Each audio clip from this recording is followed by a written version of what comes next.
నీ సమయం వచ్చిన దాకా నిరీక్షిస్తా, వేచి చూస్తా, ఎదురు చూస్తా తండ్రి. నేనైతే నమ్ముతున్నా దేవా, నువ్వు నన్ను ఇలాగనే ఉంచేదానికి ఇష్టపడవు. నేను నలుగుతున్నాను ఒక అంశాన్ని గురించి అంటే దానికంటే ఎక్కువ నువ్వు గాయపడతావు. ఎందుకంటే నువ్వు మా నాయనవు, మా తండ్రి నాయన.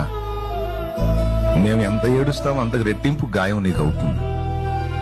మేము నవ్వుతా సంతోషంగా ఉంటేనే నువ్వు హ్యాపీగా ఉండే తండ్రివి గాని మేము ఏడుపులతో పెడబొబ్బులతో ఉంటే నువ్వు ఆనందపడేవాడివి కాదు కదా నాయన. మమ్మల్ని ప్రేమించే నాయనవు నాయన. నువ్వు ఇంత ప్రేమించే నాయనవై ఉండి ఈ గాయాన్ని, ఈ వేదనలని, ఈ శోధనలను అనుమతించావంటే ఏదో నా మంచికే కదా నాయన.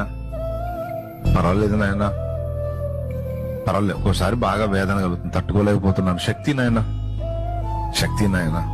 నీ టైంలోనే తీసే నాయన, నీ టైంలోనే కార్యం చేయ నాయన. కానీ నీ సమయం వచ్చేంత వరకు నిరీక్షించే ఆ ఓపిక నాకీ నాయన. నీ సమయం వచ్చేంత వరకు తాళుకునే శక్తి నాకీ నాయన. నీ చిత్తమే సిద్ధించు నాయన.